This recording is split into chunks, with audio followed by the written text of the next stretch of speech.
The morning Shane Merritt told his wife he was leaving, Tara Brennan had just finished throwing up in their bathroom for the third time that week.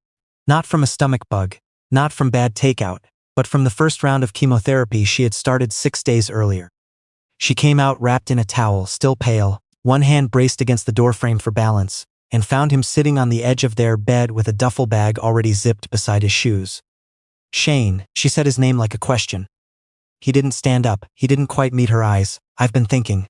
He turned his wedding ring over and over in his fingers, that nervous habit she'd spent 8 years learning to read. "I've been thinking a lot, Tara, about us. About this." "This," she repeated quietly. "You mean the cancer?" "I mean all of it." He finally looked up, and what she saw in his face wasn't grief. It was something closer to relief that had been held back too long. "I'm not built for this, I can't watch you go through this for months, maybe years, not knowing how it ends. I need you to understand that I'm not the kind of person who can stay." Her voice was flat, stripped of everything but the fact of it. He nodded, as if nodding made it easier. As if that small motion could absorb some of the weight of what he was doing to her in their bedroom in Vancouver on a Tuesday morning, while the chemo drugs were still moving through her blood. "Lisette and I," he started again, "I didn't plan this." Tara stood very still. A sound she hadn't heard before came from somewhere inside her chest. Not a sob, not a word, just the silent collapse of something she had believed was solid. "You can keep the apartment for now," he said, standing and picking up the duffel bag. "I'll have my lawyer sort out the details." "Shane." He paused at the door. "If you walk out right now," she said, voice barely above a whisper, "don't come back." He hesitated, 2-3 seconds, then walked out. The door clicked shut with the ordinary quietness of someone leaving for work. Tara stood alone in the hallway for a long time. Then she lowered herself to the floor, back against the wall, and let herself feel the full weight of everything at once. The diagnosis, the nausea still burning in her throat, the duffel bag that had clearly been packed for days, and the name, Lisette, spoken so easily, like he'd had months of practice saying it. She sat there until the light through the kitchen window shifted. Then she got up, washed her face, and called her sister Donna. 4 words, "Can I come over?" She moved into Donna's spare room in Burnaby that same week. 1 suitcase. 2 boxes of art supplies she couldn't bring herself to leave behind. The rest she figured she'd get eventually, and then never did. The months that followed were the hardest of her life, and also, in ways she wouldn't understand until much later, the most clarifying. Chemotherapy was nothing like the television version. It was dull and terrible in equal measure. Hours in a reclining chair, in a room that smelled like antiseptic and other people's fear, a playlist on her phone she stopped hearing after the 3rd session, a tiredness so deep it lived behind her eyes. She lost her hair in November. She bought a toque from a drugstore on Kingsway and wore it until spring. She didn't have much energy, so she drew. It started as a way to fill the hours she spent in bed between treatments, small sketches in a dollar store notebook bought on a whim. A girl with a shaved head sitting in a garden. The same girl standing on a hill in the rain, arms out, face up. The girl building something from broken pieces of tile and mirror and stained glass. Until the pile on the ground became a mosaic that caught the light. Donna found one of the notebooks on the kitchen table one evening and sat down and read through the whole thing without saying a word. When she put it down, she had tears on her cheeks. "Tara," she cleared her throat, "you have to do something with this. It's just sketches. It's a book." Tara didn't believe her, but she kept drawing. By January, she had 32 pages of images and loose, spare text, the kind of words that sit beside a picture and let it breathe. The girl's name, she decided, was Wren, not after anyone, just a name that felt like something small but also somehow unflinching. She sent the manuscript to 6 publishers in February, almost as an act of defiance more than hope. 3 rejections came back within 2 weeks, 2 requests for revisions came back within a month, and from Harbour Street Press in Toronto. One afternoon, when she was sitting in the oncology waiting room, watching a woman across the room knit something blue, she received an email that began, "We would be honored." She read it 4 times. Then she put her phone face down on her lap and stared at the ceiling tiles until the nurse called her name. Wren and the Mosaic Garden was published the following October in a first print run of 8,000 copies. By the end of that month, it had sold out twice. By Christmas, it had sold more copies than the publisher's top-performing title of the previous 3 years. The Globe and Mail ran a review that called it quietly devastating. CBC Books put it on their year-end list. A children's librarian in Fredericton made a video reading it aloud to her class and posted it online. By the following Monday, the video had been watched 400,000 times. Tara did her first radio interview bundled in a coat in the lobby of a hotel in downtown Vancouver. her voice still slightly rough from the tail end of her last round of treatment, holding a paper cup of tea that had gone cold. She was nervous and direct and honest about where the book had come from, and that honesty, it turned out, was exactly what people had been waiting to hear. "I drew it during chemo," she told the host simply. "I didn't have the energy to pretend things were fine, so I stopped pretending and just drew what was true." The phones lit up. Then came the Governor General's Literary Award nomination. Then the offer from a production company in Toronto for an animated series adaptation. Then the call from her publisher asking whether she'd thought about what came next. She was sitting in Donna's kitchen eating toast when that last call came, looking out at the alley in the back fence, where a chickadee had been visiting the feeder all winter. What came next, it turned out, was everything. Across the city, in a glass tower condo he shared with Lisette Chambers near False Creek, Shane Merritt was watching the morning news, with a cup of coffee going cold on the counter, when the segment cut to an interview he had not expected to see. The anchor's voice brightened the way it does when a story is being delivered like a gift. And now, a Vancouver illustrator whose children's book began in a chemo chair and became one of Canada's most celebrated titles of the year. Tara Brennan joins us from. Shane's coffee cup stopped halfway to his mouth.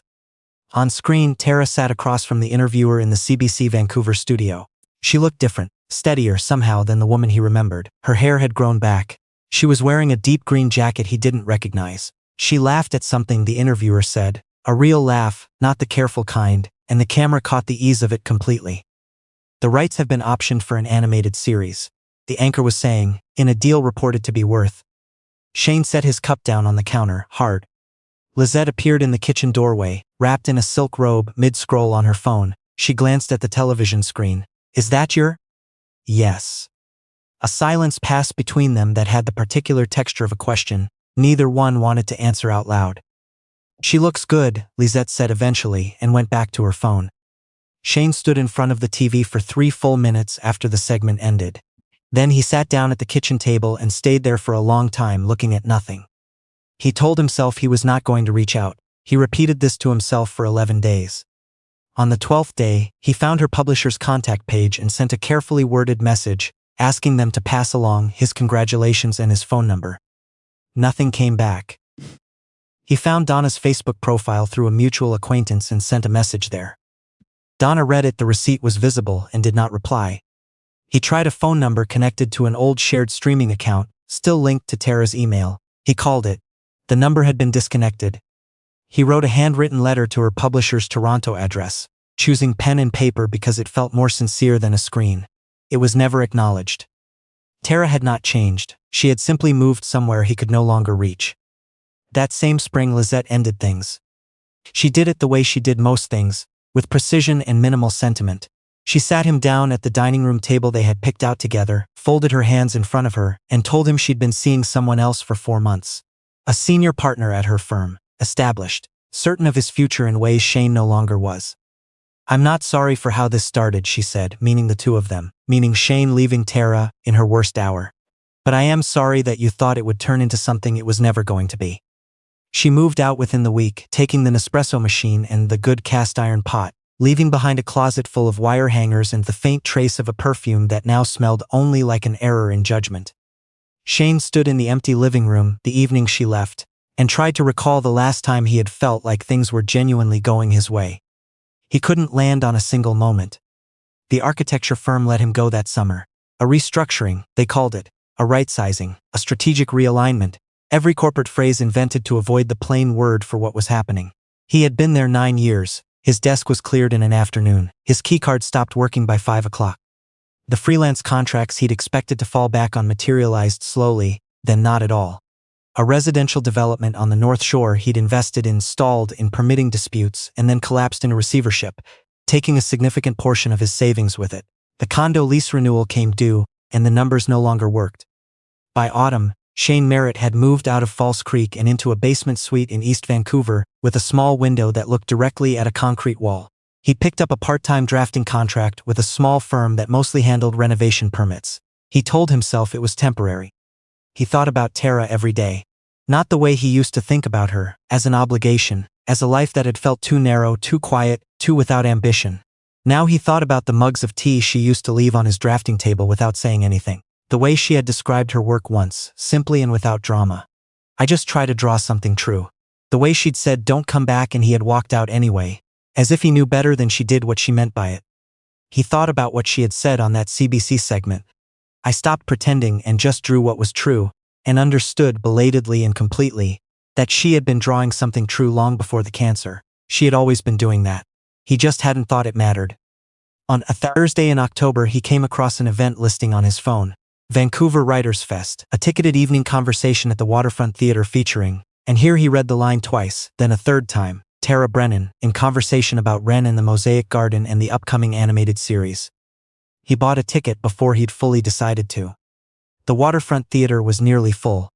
Shane found his seat toward the back, in the dark, and spent 20 minutes watching people file in. Families with children who clutched the book in both hands, women who came in pairs and laughed the way people do when they are genuinely looking forward to something, a row of students near the front who had arrived with questions already written on their phones. The lights went down, Tara walked out. The applause was immediate and warm. She looked out at the audience for a moment, just a moment, and smiled in a way that had nothing tentative in it.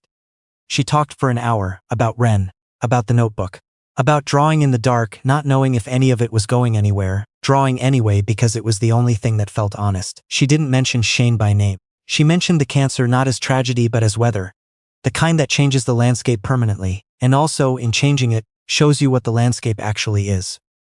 I spent a long time, she said at one point, leaning forward slightly in the interview chair, believing that my value depended on what other people decided I was worth. And what it took, the diagnosis, the people who left, all of it, was stripping every single one of those measurements away until the only question left was, what do I believe about myself? Shane sat with his hands folded in his lap and felt the answer to that question settle into the room around him like something physical. After the Q&A, there was a book signing in the lobby. He hadn't planned to stay, but he did, standing toward the edge of the crowd, watching as the line moved slowly, and Tara sat at a signing table with a pen in her hand and spoke to each person who approached as though they were the only person in the building. When the line thinned to nothing, he moved forward. She was writing an inscription in someone's B when she looked up and saw him. The recognition was instant, followed immediately by something else, a stillness, a quiet recalibration, like a door being assessed from the inside. She finished writing the inscription, handed the book back, thanked the reader warmly. Then she looked directly at Shane. The publicist standing to her right took a small half-step forward. Tara raised one hand slightly, without looking away from him. It's all right, give us a minute. Shane sat down in the empty chair across the table from her. For a long moment neither of them said anything. Tara, his voice came out rougher than he had intended. I know I have no right to be here. But here you are, she said. I needed to see you. To tell you, he stopped. Tried again, I made a mistake, the biggest one of my life. I walked out on you when you needed me most and I have thought about that every single day since. I've lost everything, Lisette, the firm, the savings. And every time something else fell apart, I understood a little more clearly what I actually threw away. I know I can't undo it. He looked down at the table, then back up at her. But if there's any part of you that's still, if there's any chance at all, just give me the chance to show you I've changed. Tara studied him for a moment. Her expression was not cold. It was something harder than that. It was clear, the way something is clear when it has been examined carefully and at length and has arrived at a conclusion. Get up, Shane, she said quietly. He did. She stood as well, smoothing the front of her jacket. Around them the lobby was still warm with the tail end of the evening, families gathering coats, children carrying their books in two hands, the low hum of people unwilling to let a good night end. You didn't leave because of the cancer, Tara said. Her voice was even, almost gentle, and somehow that made it worse, the gentleness of it. You told yourself a story about not being built for uncertainty, about not being able to handle the hard version of things. But the truth is simpler than that. You looked at me when I was sick and frightened and worth very little on paper, and you decided that was the version of me you didn't want to be attached to. You calculated what I was worth to you in that moment and decided the number was too low. Tara, I'm not finished, not sharp, just steady. The diagnosis didn't change who I was, it just showed me, and apparently you, what was actually there. The book, the award, the series. None of that made me more deserving of loyalty than I was the morning you zipped that bag and walked out while the chemo was still in my bloodstream. You just happened to reassess your calculations around the same time the rest of the country figured out who I was. Shane said nothing. There was nothing to say to that. I don't hate you, Tara continued. I mean that honestly, because I don't. I was angry for a long time, then I got tired of being angry, and I drew 32 pages of what was true, and sent them out into the world, and that was how I got through it. I don't need your apology to be okay. I've been okay for a while now. She picked up her pen from the table, a small, complete gesture. But I'm not going to give you what you're asking for, not to punish you. Because that door doesn't exist anymore. I built something on the other side of it, and I built every part of it without you. And that is exactly the way it belongs. Shane looked at her for a long moment. If things had been different. They weren't, she said simply, and I'm glad. The silence that settled between them then was not angry. It was final in the way that only honest things can be final, clean, and without the loose edges of anything left unspoken. I hope things improve for you, Tara said, and she meant it. Plainly, genuinely, without a trace of performance. Good night, Shane. She turned and walked back toward her table, where her publicist was quietly beginning to pack up. A security volunteer near the main doors saw Shane's face and stepped forward. Not urgently, just gently, the way a door closes on a room you are no longer welcome in. Shane walked out alone into the October cold. Tara Brennan sat in the back of a car heading north across the Burrard Bridge, watching the city lights slide past the window. Donna had texted an hour ago asking how the event went. Tara looked at her phone. Typed good, really good actually. She put the phone in her coat pocket and looked out at the water below, dark and wide and catching the light from the bridge in long shifting lines. She thought about Wren.